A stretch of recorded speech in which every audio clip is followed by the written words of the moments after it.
Hey guys, what's up? It's Eli, and I had a video. Somebody was asking me recently. I had like 3 or 4 people ask me about what's like the nastiest choke that I know, and I don't know like one nastiest because there's like several of them that are really nasty. And so I thought we would show some. And so one of the we'll start like this. We'll start from mount. I'm gonna do all these gi, but some of these are gi, no gi applicable. Some of them have to be in the gi. We'll start with some of those first. If we're mounted, right, then sometimes whenever we're here, if I can't get like clean collar chokes on Alex, a good one that is a little bit, he's a little less likely to start fighting this right away because I'm not crossing over, I'm not selling this as a choke. We're just gonna get down here and I'm gonna take my hand and kind of peel open the collar like this. So I'm going fingers inside. This is not terribly threatening, so he doesn't get a big reaction right away. So I wanna get this with just enough slack to basically where my pinky's on the side of his neck that I can reach toward the trachea. So, and then I'm gonna get the same thing on this side over here, and I'm gonna pull the slack out with both of those, and then from here I'm gonna pull my knuckles together like this into the sides of the neck, and it's very nasty. It's getting on the carotid, but it's also getting pinching right here on the trachea. So I get here and here like this. I'll lean my body weight forward. So even if he wants to defend right now, it's gonna be very difficult for him, and it's not very fun. It's not very pleasant. So be careful with that one because you are going knuckles in on the trachea. It's gonna be a fast tap. It might be like a panic tap, so just kind of watch for it. In the same kind of category, I'm opening the collar like this. I need a little bit more slack. I'm still going knuckles in on this side. I'm bringing it all the way across until this knuckle right here gets right on the trachea. Now, to make matters worse, once I get like here and I go across, I'm gonna cover that hand because if he wants to resist this, he'll go here and peel that hand away. But however, if I cover it with the other lapel, it's a lot harder and it's gonna be really difficult for him to get in and defend against that one. So that's a really nasty choke too, and we call this a knead choke, like I'm kneading dough or something. So we go here and here. I don't just push with my arm, but I lean my body weight forward into it like this, and then that makes it a lot nastier. Now, so if we're in this position here, sometimes off of a double underhook pass like this, and he's looking to stack me, then I actually saw this one caught in black belt competition level not long ago. And so, you know, don't tell me it's not gonna work. You can definitely get caught in it. So we go here, I peel this open, and then I'm gonna do the same kind of mechanic as the nutcracker from the mount, and I'm gonna go here. But the horrible thing about this one is that here I can cross my ankles and go for like a leg scissor. So now we've got this diamond shape that's just crushing his whole neck like this, super fast. And you can try to like twist and turn and wiggle out of this, but it's already kind of locked in and he's gonna strangle himself. If I had to pick a favorite choke of mine, bow and arrow would easily make the top 3. I think it's probably my favorite choke that there is. And so whenever we go for the bow and arrow, typically we're gonna go for it like this. I'm gonna step off to the side here like this. I like to try to trap his arms so that he can't defend it very well. I'm getting in on the collar this way, and I'm grabbing the pant leg here.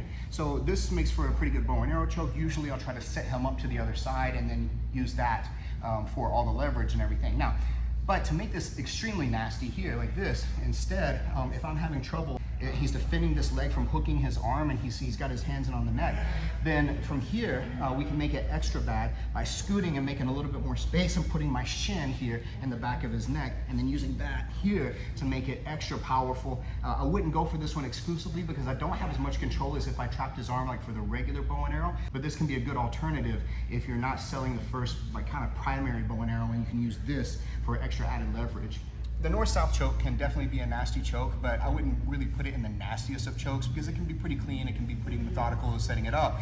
What can be nasty though is if I start the north-south choke and then transition into what's commonly referred to, I always refer to as a dragon sleeper hold, or the executioner as it is popularly called. So what's happening here is I start here on the north-south choke, I'm not quite getting it like this, so I'm gonna get here because maybe he has his arm inside, so maybe that's making it difficult for me to get it. So what I'm gonna do is I'm gonna turn him over and up on his side like this. So as we go to roll this direction, now once I step over and across here this way, I'm gonna pull him back to the other side here, and then I'm gonna cross my ankles, or if somehow I could possibly get a body triangle depending on the size of the guy, then that would be helpful as well. So I'm sitting here and then we're gonna squeeze and we're gonna crank back like that. So it can be a clean choke, but it's also got a lot of elements of a neck crank to it as well. So it can be an extremely brutal choke here. So one more time, like here.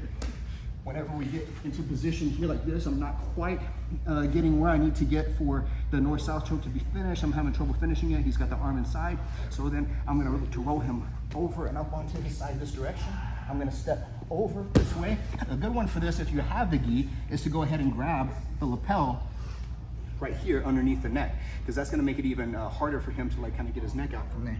So once I have that grip here, now as I go to sit back, I'm going to drop to this side over here since this leg is across this direction. There's a little bit of a, not a little bit, it can be a lot of a crank, and it can also be a lot of a choke, so it's really nasty. So sometimes whenever we get to this kind of half guard position like this, sometimes from knee show, sometimes from half guard, maybe I can't quite sell the idea of a Darce choke from here. Maybe a guillotine is not quite in place. I'm having a little trouble connecting for a full-on arm triangle of either kind, or a guillotine. So a good alternative for that instance is the Japanese necktie. Japanese necktie can be really nasty because it does have elements of a crank to it too, depending on how far onto the neck you get. So basically what's happening, he's got the underhook, which is why this is a good choke, because you know this is a good position for him and not for me usually. So I'm going to throw this overhook here and here this way. I like personally to make a guillotine grip, but I've seen it also done effectively with a S grip or even gable grip. So I like this guillotine style grip here to kind of cup it, the snuff box under the trachea like that. I'm going to walk my foot up this direction, so I'm selling it like that, and then I want to wind up diving onto my side here facing this way, and then his head is going to be on my torso after the dive. So once I go to dive here like this, I want to keep his leg this direction, and I want to turn almost like I'm throwing an uppercut toward the ceiling and then extend out, and it's very, very nasty. It's got a guillotine kind of feel on the neck, but it's also got this twisting kind of crank. The whole torso is being kind of contorted. So the clock choke has tons of different variations for it, and some of them are more nasty than others. They're all pretty bad because there's a lot of lapel action going into it, so you're really being strangled. Whenever we get into this position though, sometimes if I'm having trouble getting my secondary grip wherever it's gonna go, because there's so many different places to put it, then something I can do is to just take my other side leg and use that to finish off the side of the choke. This is called the tornado clock choke. So I'm gonna get enough slack here to be able to fit my leg through. I'm gonna post up on Alex. I'm gonna throw this leg over the back of his head here, and then I'm gonna fall over to my side this way. Once we get here, I like to hook his arm to help to cut down on his ability to defend. This leg here is helping kind of create the pressure, and then I'm pulling tight on the collar, and then it's really nasty choke, super tight. And I don't have to initially get that second grip really solid. So on this one right here, this can be a really nasty one too. It's got different names to it. I'll put some kind of name right here on the screen. I don't remember what this is called. It's just nasty whenever you hit it. And what's happening here is I'm getting this kind of cross-collar grip, maybe making him think that I'm gonna look to pass somehow here. But what's happening is I'm gonna tuck his head here like for a standard loop choke. But to make matters even worse, I'm gonna tuck my head underneath his armpit right here. As I do that, I'm gonna grab the leg here on this side, and I'm gonna roll over here this way. So there's different variations of what I can do with this arm hooking the leg here.